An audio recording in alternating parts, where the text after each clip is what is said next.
All right, guys, we're going to rock and roll here shortly.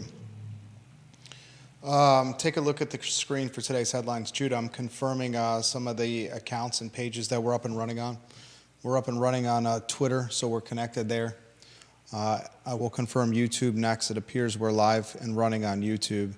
Like and share the show, guys. Retweet the show. Subscribe to our YouTube channel. Ginny Who, thank you for the retweet. Ginny Who, I think you would like the movie Elf with Will Ferrell. I saw that you posted on Facebook that you have yet to see Elf. That would be a movie I think you would enjoy tremendously with your family, with your kids and your husband. Maybe a little bourbon, maybe a little eggnog, maybe a hot toddy. But I think you guys would very much enjoy Elf. Have you seen Elf, Judah Wickhauer? Did we talk about that? Is that a movie you have not seen? It was until, I think, last year. You saw Elf? Yeah. Yeah. Did you like Elf? It was okay. Have you seen Home Alone? Yeah. Have you seen Home Alone 2? Probably. Where did they get lost in Home Alone 2? Where did Kevin get lost in Home Alone 2? Was he in New York? Where was he lost, Judah? In Home Alone 2? New York? He was lost in the Big Apple. I'm not sure you've seen Home Alone 2. I'm pretty sure I have, but it's probably been a few decades. A few decades? That's a holiday classic, my friend. Like and share the show. Like and share the show. We're going to get rocking and rolling. Take a look at the screen for today's headlines. It's the holiday season. It's the holiday season. Moose's by the Creek, unfortunately, is closing, ladies and gentlemen. We'll talk about that today. This is more than just a greasy spoon, more than just a diner.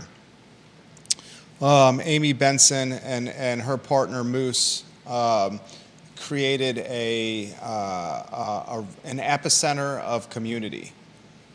We try to be the water cooler of community with the I Love CVille show. Moose's is certainly the water cooler of community. Whether it's charity events, whether it's breakfast, whether it's brunch, whether it's people meeting, contributing to the police, to the fire departments, this dynamic duo has just been absolutely impactful on our community.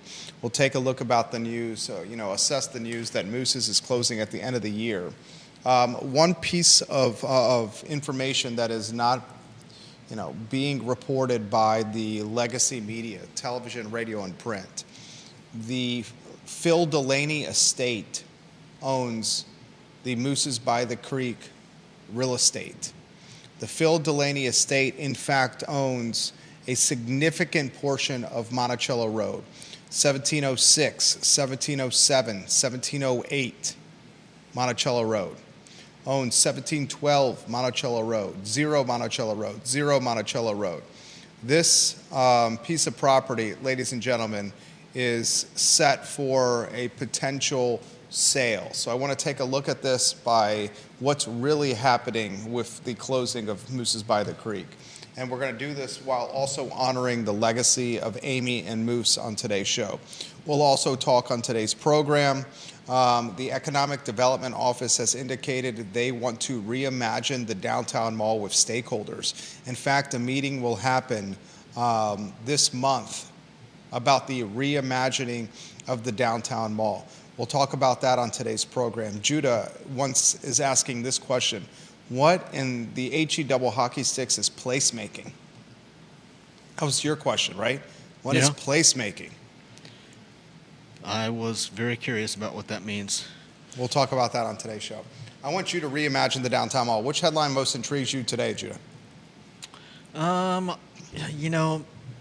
think it's a sad day for all when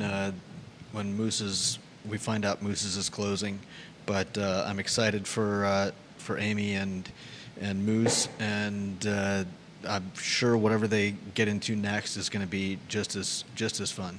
We'll talk about it on today's show. Also, I agree. Bittersweet. Yeah. Bittersweet. No Bittersweet. Like and share the show. Like the show. Share the show a lot. We're going to cover on the Monday edition of the I Love CVille show. Mondays are always busy at this network as we try to take a look at local news from a lens that is fresh and different, a lens that is backed in 24 years of institutional knowledge in this community, a lens that is backed through a business owner's vantage point. Judah Wickhauer, yours truly, Jerry Miller, on the Monday edition of the show. Judah, we can rock and roll when you're ready. Quiet on the set.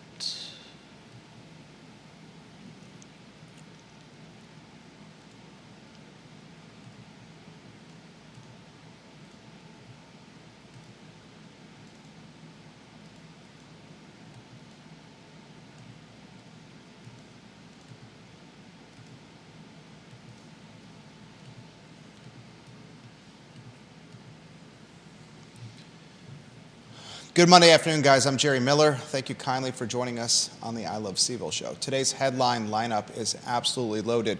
We have an institutional greasy spoon, a diner of generational proportions announcing its closing.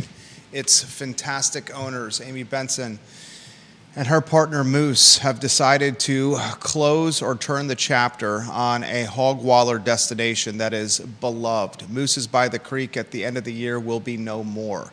I want to reflect, I want to honor, I want to champion the efforts of Moose and Amy with this fantastic eatery, a fantastic eatery that initially was Moore's Creek and is now Moose's by the Creek.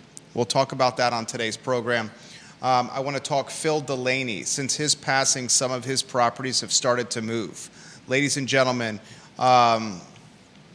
first it was the Toddsberry that goes under contract.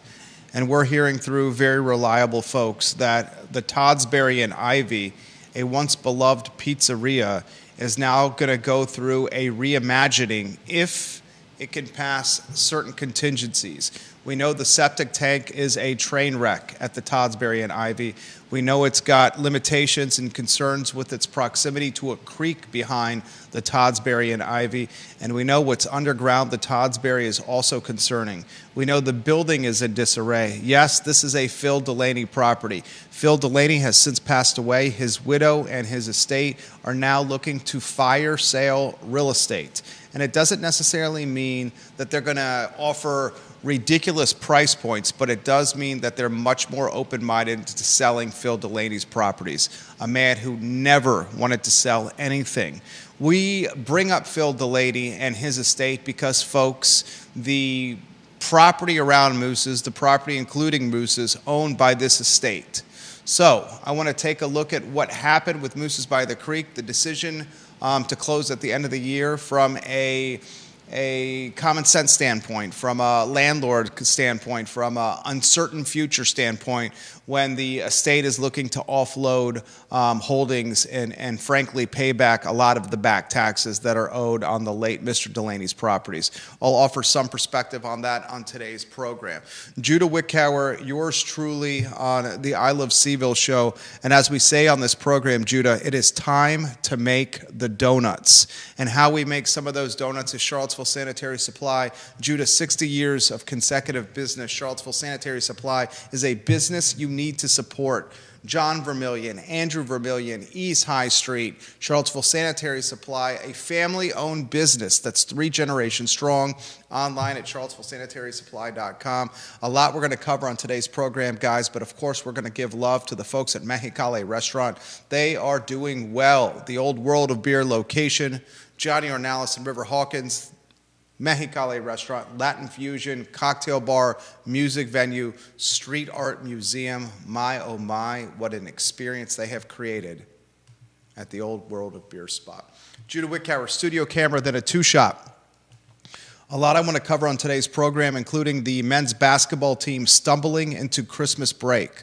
A lot I want to cover on today's program, including yet another institutional business closing its doors this year. We've seen a lot of them, Judah. Mel's Cafe, Blue Moon Diner, Moose's by the Creek, just to name a few.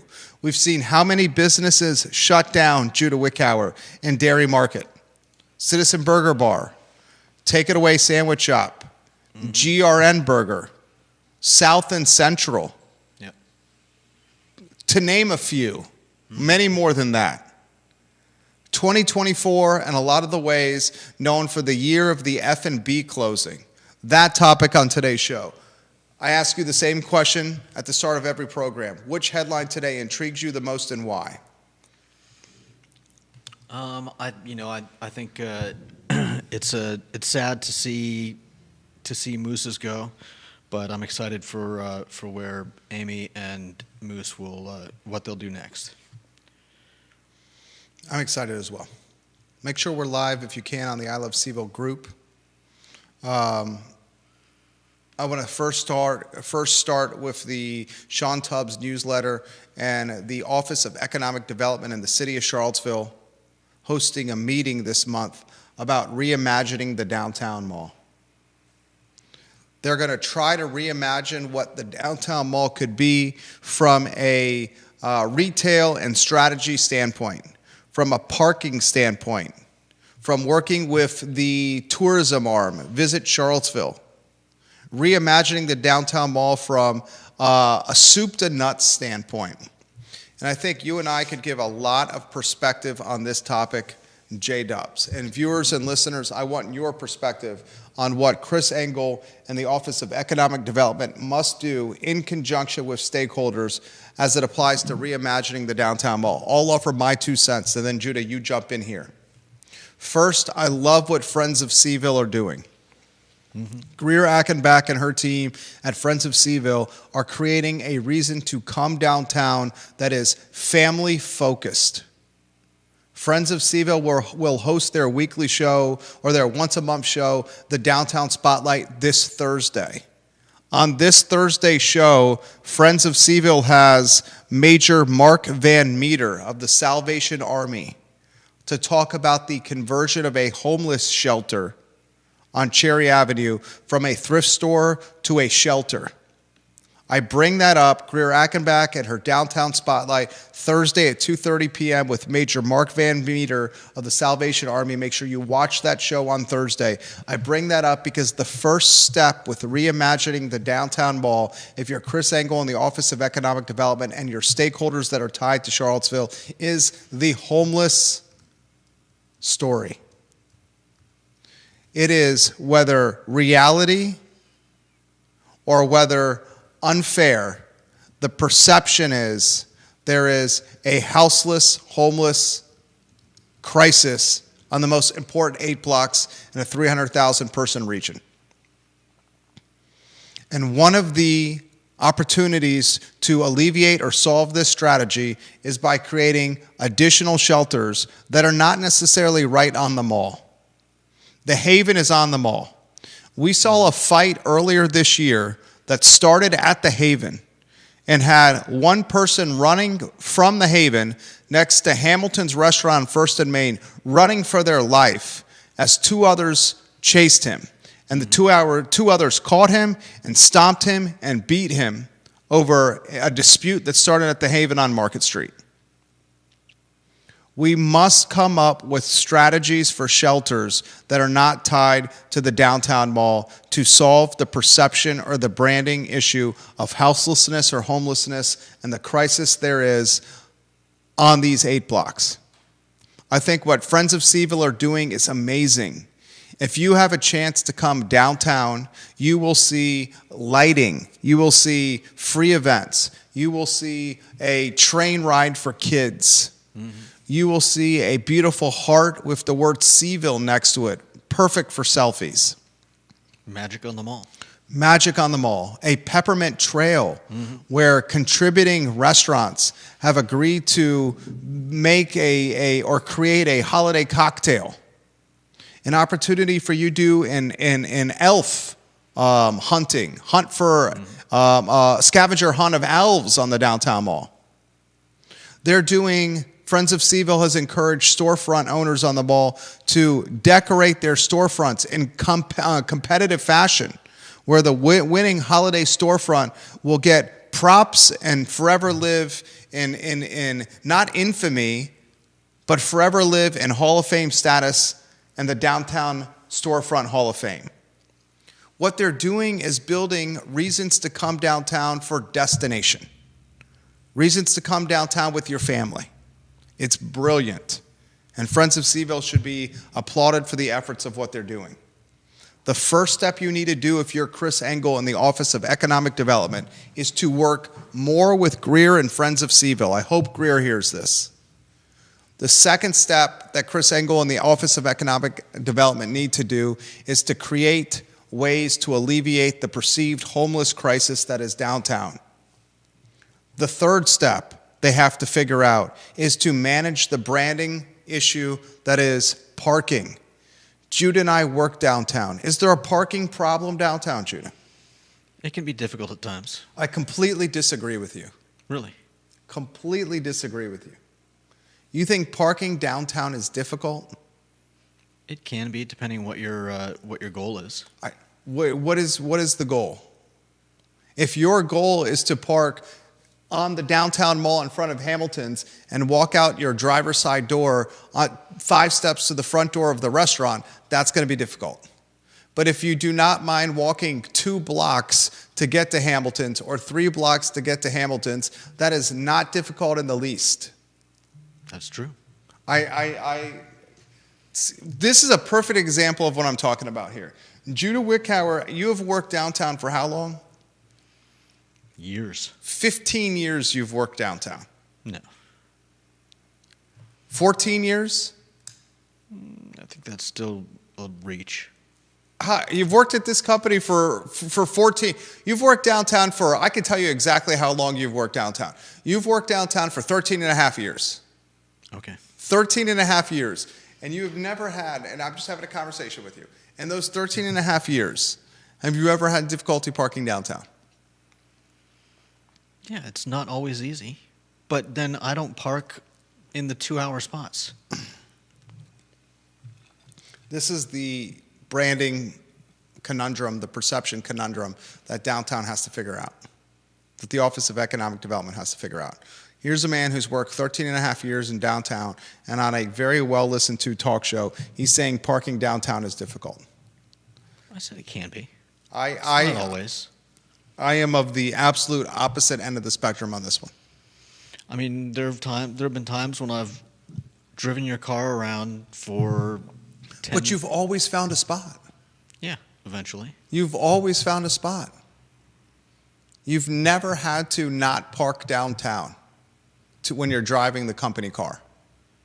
Never had to, you mean park further out? Every time when you've driven the company car, you found a spot downtown. Yeah, eventually. Have you ever had to park on West Main or the UVA corner? Or have you ever had to park anywhere besides the downtown area? So in 13 and a half years, you've never had to not park downtown. That's the point. That's what the Office of Economic Development has to do, what stakeholders have to do, is they have to be like, look, you will find parking in some capacity downtown. It may take you a couple of circles around the block, but it'll work. And guess what, ladies and gentlemen? That's how it is in downtowns everywhere. You want to park in Carytown, around Carytown and Richmond? You're going to drive around Carytown before you find a space. You want to park in downtown Asheville, which is very similar to Charlottesville? You're going to drive around downtown Asheville until you find a space. Downtown Hendersonville in North Carolina. You want to park there? You're going to drive around Hendersonville until you find a space. Colonial Williamsburg, Georgetown, McLean, all the same. Mm-hmm. You want to park in Park Slope? If you want to park on the Upper East Side, you want to park in, Tribeca? You're going to drive around till you find the spot. Somehow they have to manage that conundrum. And another issue that they got to manage is this. This is another issue that they got to manage. You've had some business come into downtown Charlottesville that I have said on this program is not the right fit. I've highlighted the purchase of the Charlottesville Redevelopment and Housing Authority of the old Vita Nova building right in the middle of the mall. I've highlighted the fact that you have the what do you call it? The Operation Hope, the folks that have done hard time and are now trying to assimilate back into society. That storefront is in the old Bashir spot. That's not a good fit for the mall. I've highlighted the fact that the city is funding a food and beverage incubator in downtown Charlottesville. That's not a great idea. Having a food and beverage incubator funded with taxpayer dollars, a New Hill Development Corporation endeavor, right in downtown Charlottesville to compete with the businesses that are struggling to survive, that is not a good idea. I've highlighted some of the commentary that Derek Bond, the owner of the Melting Pot, has passed along in the comment sections of this show, where he has struggled with the city to get basic things like lighting. He is right there on Water Street. What's the street right next to Commonwealth Sky Bar? The old Commonwealth Sky Bar? You talking about the one that crosses the mall? Bill Nitchman Street, right there in the side street. We just rented that office space over there. That's Fifth. Fifth Street, right off of Water. They can't get that lit with the city lights. I've highlighted on this show that very obvious storefronts or very obvious trophy properties on the mall remain vacant, especially the ones on City Hall side. When will Draft Tap Room open? That's a good question. We're told any time now. The floors have been redone. The kegs are out. The taps are up. That needs to open. Alan Kajine's Commonwealth Sky Bar is nowhere close to opening. The space right next to Bagby's has been vacant since the Blue Ridge Country Store, one of the owners of the Blue Ridge Country Store, went what we heard is bankrupt. We hear the Bagby's team is taking over the old Blue Ridge Country Store location to expand their operations. This side of the mall, the free speech side of the mall, needs these properties to open because right now these properties are critical to driving traffic from the Omni side of the mall, from the Code side of the mall to the other side of the mall. And I want to ask this question, and it's kind of a carryover from the conversation of previous weeks. Is what's best for downtown Charlottesville apartment towers on the mall? It's a conversation that's happening right now. Mm-hmm. Is an apartment tower on the mall what's best for downtown Charlottesville? I don't think the merchants that are on the mall can survive the 2 to 3 years of construction of building an apartment tower on the mall. Those that are pushing the apartment tower forward, saying you want density in Charlottesville, are saying this density will help revitalize or build an economic ecosystem in downtown Charlottesville. And my response to that is maybe, but what it will do is crush the businesses that are here right now. It could fortify or drive economic activity for businesses that choose to take over the spots of the businesses that were crushed during the construction process. But the ones that are here now, it will crush them. There's a lot of reimagining that needs to happen in downtown Charlottesville. Another question I have, is the future of downtown Charlottesville actually brick and mortar retail? We're heading into a world where you can buy anything with the click, a tap of your finger on your phone. You know what's going to change retail altogether is live streaming influencer shopping. When the people that you follow on Instagram or on Twitter and Facebook are getting on Facebook Lives like this, Instagram Lives, LinkedIn Lives, Twitter Lives, Amazon Prime has a live streaming service. Did you know that? No, I don't think I did. You can stream live now on Amazon as an influencer. And shopping is going to be reimagined where you're going to have influencers with large followings doing lives like that, saying like, you see this right here? This is an I Love Seaville Yeti cup. Exclusive to the I Love Seaville show. You want to show your love for Charlottesville? Only we can sell the I Love Seaville trademark Yeti cup. Buy it from iloveseville.com. And that's what shopping is going to be. You'll have influencers in various niches. You saw influencers in a lot of ways determine the United States presidential race. Joe Rogan, more people watch Rogan's interview with Trump than they were watching broadcast television and their coverage of the presidential race. As we become more, as content and live streaming becomes more ubiquitous on hardware in our hands that becomes more robust and more innovative and more powerful, you will see retail be completely reimagined. And then retailers have to ask themselves this question: are we going to spend $6,000 or $7,000, $8,000 a month to be in the primo shopping district when people aren't buying our widgets on our shelves in this capacity anymore? It's bananas. I'm not sure retail is the future for downtown Charlottesville. Huge meeting coming up with the Office of Economic Development. How would you reimagine the mall, Judah Wickower? I'd add the benches back. Maybe add another place to use the bathroom. Would anyone just coming to the downtown mall know that you can go into York Place? I'm not even sure that's open anymore. Yeah, not either. I'm not sure that bathroom in York Place is open anymore. Neil Williams says, Judah, parking like traffic is relative. If you grew up in Nelson County, one traffic light, your perspective is different than someone who grew up in Williamsburg with significant historic area parking restrictions. Bingo. We went to Colonial Williamsburg all the time, especially around the holidays. And we knew that we would be weaving in and out of Duke and Gloucester Street, around Duke and Gloucester Street, around Weeb and Mary, until we found a parking space, even if it was 3 or 4 blocks away. My parents live in Flat Rock between Hendersonville, North Carolina, and Asheville, North Carolina. We love to go brewery hopping, hop around the breweries in Hendersonville and Asheville. And my wife and I and our friends know when we visit, we're going to be spending 15 or 20 minutes weaving in and out of streets until we find on-street parking. Charlottesville somehow has to convey to its residents here, because I don't think the tourists have an issue, but Charlottesville in some way has to convey to its residents coming downtown to park is the same thing as coming downtown to park at Scott's Addition in Richmond, Carytown in Richmond, downtown Hendersonville, downtown Asheville. Mm-hmm. And that is a branding and advertising campaign. I hope the Office of Economic Development realizes that. It's a branding and advertising campaign. You may want to start a parking series where someone on your team says, I'm going to show you the 12 days of parking in downtown Charlottesville and how easy it is. That's a great idea. And then use social media to get it out there. All right, a lot we're going to cover on today's program. Judah Wickower, yours truly, Jerry Miller. We got to get to Moose's by the Creek story. Are we not live on the group, Judah? We are.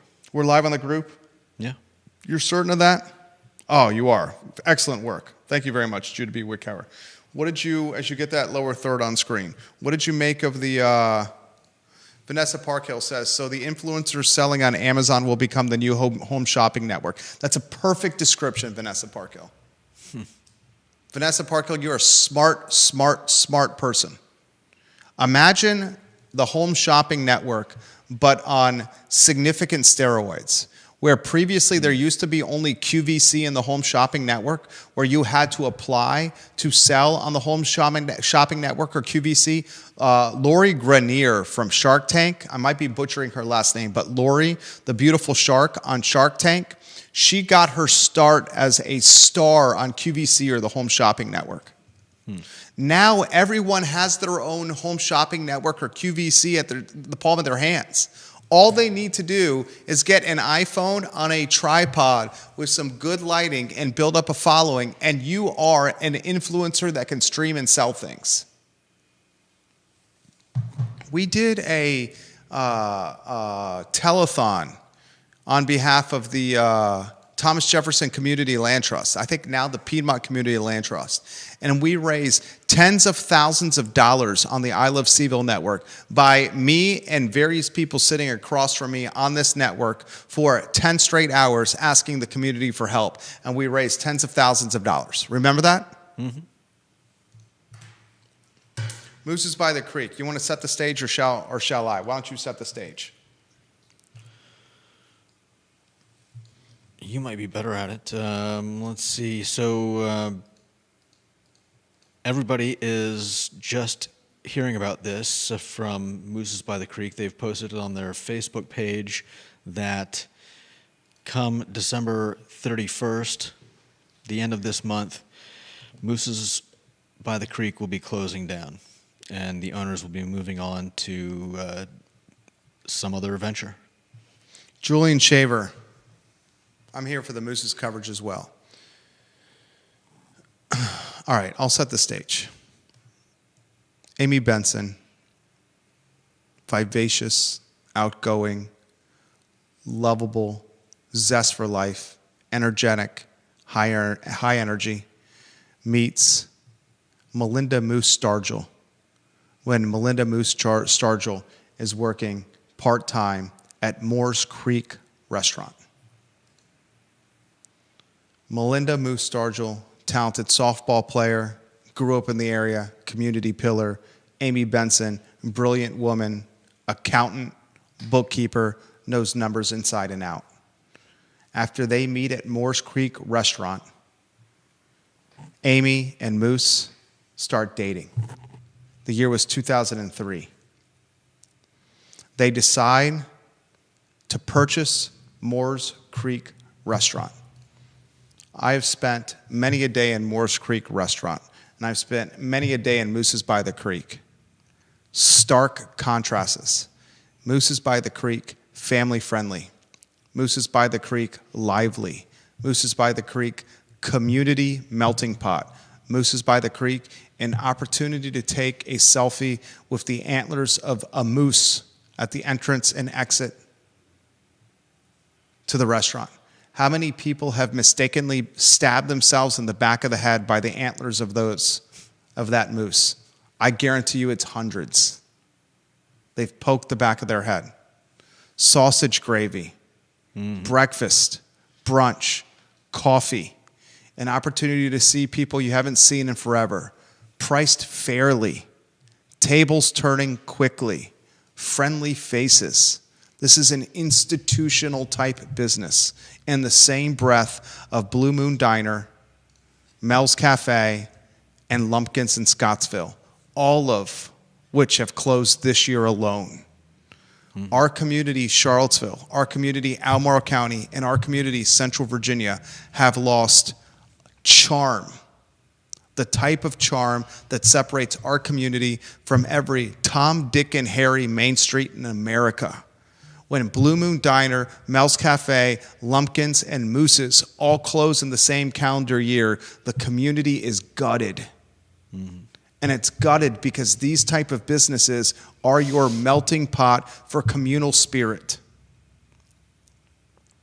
I'll give you, I want to go deeper in the story. I'm going to go past what you've read in the Daily Progress or past the few paragraphs you've seen on television or heard on the radio. Who owns the Moose's by the Creek real estate, Judah Wickhauer? You put it somewhere.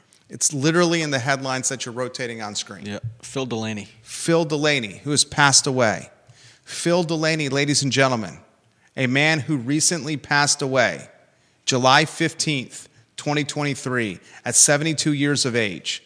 Phil Delaney went to the UVA McIntyre School, graduated from the UVA McIntyre School of Commerce. He played football at the University of Virginia. A third-generation owner, president of Charlottesville Oil Company. He was the owner-president of Charlottesville Realty Corporation. He operated the Skyline Swannanoa Incorporated business on Afton, that huge hotel that's now an afterthought. He got a master's in business from the University of Richmond.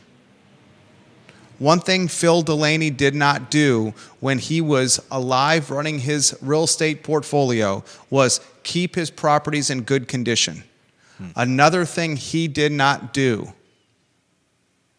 was pay the taxes on his real estate holdings. When some of these properties sell, and currently one of his properties is under contract, the Toddsbury Pizzeria of Ivy. It's under contract right now. I'm hearing through extremely reliable sources that if the deal closes, and it's contingent on a couple of things, which I will outline here in a matter of moments. But if the deal closes, the Toddsbury will be reimagined as the Batesville Market and the Hunt Country Store. If the Hunt Country Store and the Batesville Market rendezvoused and had a baby, that's what would come to the Toddsbury of Ivy location. Before we can get to that point, you have to get through a number of contingencies, including the obvious concern with the construction, the quality of the building.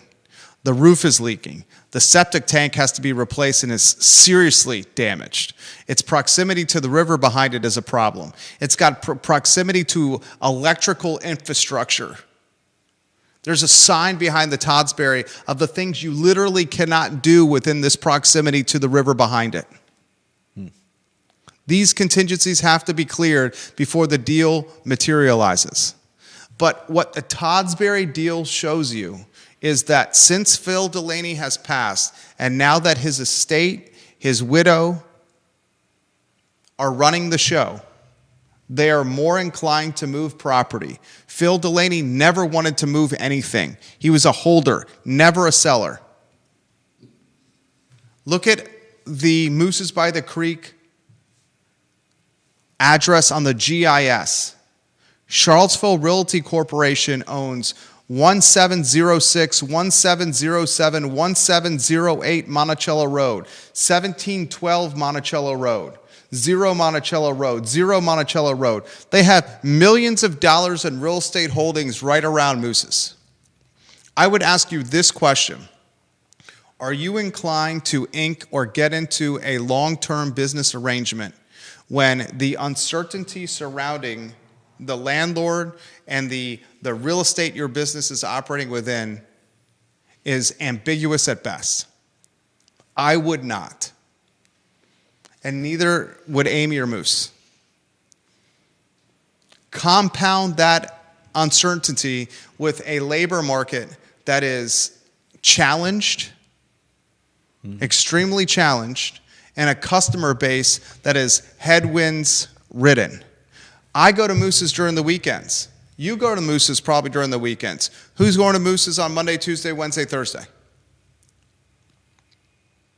How much has the price of eggs or bacon or sausage or biscuits, any cost of goods, how much have they increased over the last handful of years? And have those increased in cost of goods been reflected with price point increases on the menu? Can you raise your prices enough to help offset the cost of goods before you get to a point that you just alienate and piss off your customers? There's only so much that people are going to pay for 2 eggs over easy, 2 slices of bacon, a biscuit, and some hot coffee. Eventually, if it gets to the point that it's too expensive, the customer is just going to say, I'm going to do this myself at home. Headwinds. A lot of headwinds here. You have a Delaney estate that owns all the property, not just the property the business is on, but all of it around it. You have a widow that's looking to move the property. You got a labor pool that's meager. You got a customer base that's penny pinching. And you got a business and operating a business that's exhausting, that requires weekend and holiday work. Still, we champion Moose and Amy for what they've done for the community, whether it's caring for creatures, Mason's Toy Box, raising funds for the police department, the fire department, rescue squads, giving philanthropically to the community, creating a diner that is fair with its prices and welcoming to anyone and everyone, no matter race, no matter any kind of orientation. It is a place that we should champion. And it's a perfect segue into our next topic if you put it on screen. Which institutional business loss is the most impactful for the community? Just off the top of my head, viewers and listeners, help me add to this list. You have Blue Moon Diners closed, Mel's Cafe closed, Lumpkins and Scottsville closed, Moose's by the Creek closed. Mm-hmm. You're talking 4 of the godfathers here. If you tally the Lumpkins tenure, time in business, with the Moose's time in business, with the Blue Moon time of business, with the Mel's Cafe time in business, those 4 businesses will probably give you an aggregate tenure of, what, 100 plus years? I mean, I want you to think about that. Those 4 businesses, you combine the time that they have been in operation, and are you looking at a total of 100 plus years or more? Probably close. You want to put a prop bet on that? No. Let's put a prop bet. I'll take the over on 100 years. You take the under for another bottle. I'll let you double up what you owe the studio bar over there, a $75 bottle of scotch. Let me double up? You want to do it? You want to clear the debt? You want to? No, that's okay. Are you sure? Yeah, I'm sure. It's a way to clear the $75 scotch debt Or on the Lewis Mountain neighborhood. or a double. It's your call. It's a prop bet. We could look that up pretty easily. I'd say those four combine 100+ years. I'll put the over under 100, and I'll take the over on 100. 100's a push. Anything under 100, you win. You want to take the bet? No. Okay. When you lose businesses like this, what do you lose, Judah? You lose charm. You lose options, and I think you lose some of the character of an area.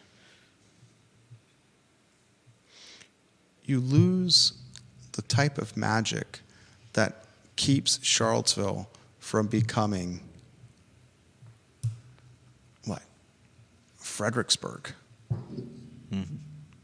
Northern Virginia, right? Parts of Route 29. Parts of Route 29. You look at parts of Route 29, you're like, you literally can put yourself in parts of Route 29 where someone can just pick you up. Let's say someone kidnaps you. They kidnap you, they blindfold you, and they drop you off, like they did to us at Phi Kappa Psi with pledging. And you have to look around and you have to figure out where you're at to find your way home. There's parts of 29 where if you were dropped there, you wouldn't be able to tell where you were at. But if you're picked up, if you're kidnapped, blindfolded, thrown in a trunk, and then dropped off in the middle of the night next to a big-ass rooster, next to a spaceship-looking building that has odors of fried fish, next to a diner with a menu outside that says Hogwaller hash, or next to a restaurant with moose antlers in the window, damn it, you would know exactly where you were at once that blindfold was removed from your eyes. That wouldn't be the case when you were standing in front of the Chili's or the Applebee's or the TGI Fridays, the Texas Roadhouse or the Outback. And when you lose businesses that have an aggregate 100+ years of tenure across four of them, you lose the charm and the appeal that makes Charlottesville what Charlottesville is today. Yeah. Look at what happened to the shopping center across from Barracks Road. At one time, there was the tavern where tourists, local tourists, students, and townspeople alike met. And right behind that was our good friend Ted Anderson's store, where I'm doing some business with Ted Anderson right now. We're building him we've built him a fantastic e-commerce website. Fantastic website to custom order. Ted Anderson, I love you. Susan Anderson, I love you. Make sure Ted Anderson hears this. Love you, Ted Anderson. Effing love you. First time I ever met Ted Anderson, I was the rush chair at Phi Psi. Pulled up in my buddy's beat-up Ford Explorer. We popped the hatch. I went in with the fraternity credit card, definitely had a fake New Jersey ID. And we got a bunch of kegs of Natural Light. We loaded them in the back of the beat-up Ford Explorer. And before I left, I picked up some soup to go. And that's when I fell in love with Anderson Seafood and Catering. 20 years old. Remember what the Barracks Road looked like? The shopping center across from Barracks? You had the tavern. You had Anderson Seafood and Catering. What is it? Meadowbrook Shopping Center was over there? What do you have in its place? The CVS, which is an absolute cluster duck, that shopping center to get in and out. And now they're percolating what? 24 apartments? Right there off Barracks Road behind the CVS. You built 24 apartments behind that CVS on Barracks Road in a gully on a hill by a creek next to $1 million+ homes. That shopping center is going to be an effing nightmare. A nightmare. And you know what other shopping center is going to be a nightmare? Anyone that lives down 5th Street Extended, your parents live down 5th Street Extended. When that Wawa is finished, when the construction on that Wawa next to the market, that Tiger Fuel market on the entrance to Fifth Street Station in Wegmans, when that Wawa materialized, Brian Haluska just goes by. He's freshly haircutted, Brian Haluska right there. When that Wawa is finished, no one is going to want to drive down Fifth Street ever. You think? Judah, have you seen the entrance to Wegmans at the market by Tiger Fuel and how backed up it gets? Yeah. Add a business that has 10,000 customers a day to it. I'm very curious to see what that throttled intersection with the addition of a Wawa next to a market by Tiger Fuel, an entrance to a Fifth Street station, does to the real estate over the city line into the county. Very interested to see what happens. And that's another point that I make on this show. Prioritizing all kinds of development before we start prioritizing quality of life. And I'm going to get some heat from the yes in my backyards, from the Yimbys on this. We can't just ramrod 24-unit apartment buildings behind a CVS on a hill next to a gully on Barracks Road, on an intersection that's already throttled as people try to go from Emmett to Barracks to Preston.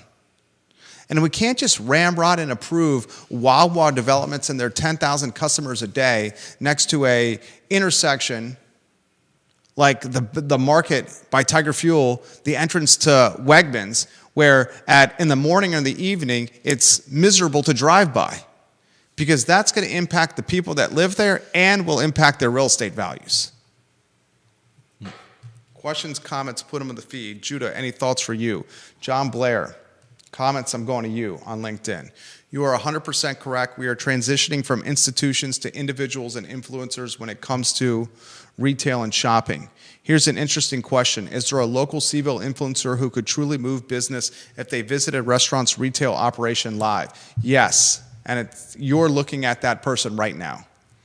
We literally used to go into restaurants. This was when my wife and I were not even engaged. Do you remember, Judah, when you, me, and my wife would go to restaurants all over the area? They would pay us a flat fee, and I would do a 2 or 3 minute live video, and then we'd create a top 10 list on why you would want to patronize those restaurants. Mm-hmm. We would charge, I think we charged like $500 for them. We were doing 2 or 3 of those a week, and then positioning them in front of our followers with some kind of call to action message with it. The only reason we don't do that now is because we've segued and pivoted into more of a venture funding, business brokerage, real estate type of model that, frankly speaking, is more lucrative and less labor intensive. And he says, one last thing. On this side of the mountain, there are rumors circulating of a big potential sale of a Delaney property. Keep an eye open. I am hearing rumors. He may be talking about Swannanoa right there. Are you talking Swannanoa right there, John Blair? Are you talking about the Afton Hotel there, JB? Bill McChesney says the Meadowbrook hardware store and pharmacy was there. That was a great drugstore. I am hearing through the rumor mill that folks are kicking the tires on the old Charlottesville Oil property. Phil Delaney's Charlottesville Oil. That's the scuttlebutt around the real estate circles. Follow that closely.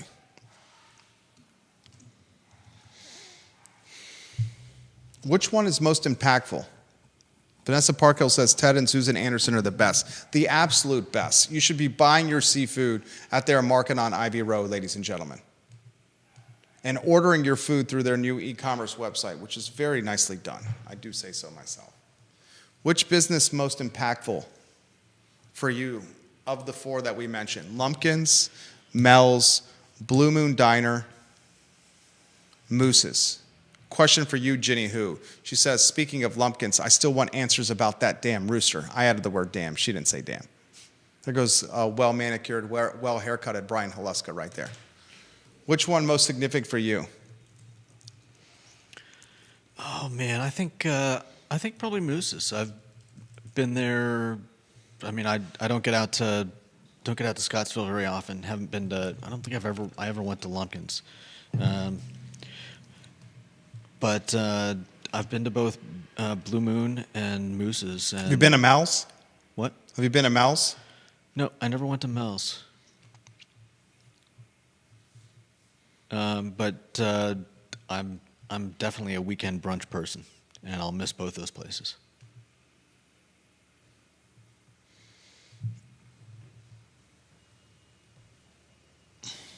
It's hard to pick of those four. Yeah. Hard to pick.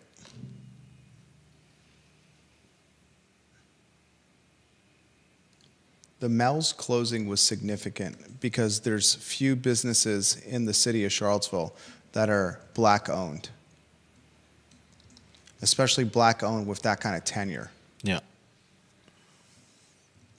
That's a significant closing. The Moose's and Blue Moon Diner closings are women-owned businesses. Yeah. And there are few women-owned businesses. You're talking about business closings that are significant, not just because they're the water cooler of the community, where tourists and townspeople and students alike meet, but businesses that are significant and that they inspire the next generation of black-owned business owners to get in the game, or women-owned business owners to get in the game. Yeah. All right. Last topic of the show. Men's basketball team just took a loss to SMU, at SMU. First time they lost an ACC conference opener in more than a decade. I think it's like 15 years. We'll talk about it tomorrow at 10:15 a.m. with Jerry Ratcliffe on the Jerry and Jerry Show, the Virginia Sports Hall of Famer. I made this prediction when Tony Bennett resigned. I said that if the cards don't fall correctly, the athletic department and UVA's top two sports teams, football and basketball, would be mired in a state of fan apathy never seen in multiple generations of time. And that prediction has proven to be correct. If Ron Sanchez doesn't turn this program around, you're looking at a football team that's lost, 22 of 23 games to Virginia Tech? Oof. Last one in Blacksburg in 98? So 22 of 24 to Tech? And then a basketball program that seems to be stuck in yesteryear. Prove to me that the pack line works without Tony Bennett. Prove to me that Bennett ball works without Tony Bennett. Prove to me in an era of transfer portal and NIL, when there's not athletes that are in a program for 2 or 3 years before they play, that a nuanced defense and offense like Tony Bennett runs can work. I think you need an era of athlete that is willing to redshirt or hang around for 3 or 4 years for this type of system to work, and that's just not college basketball today.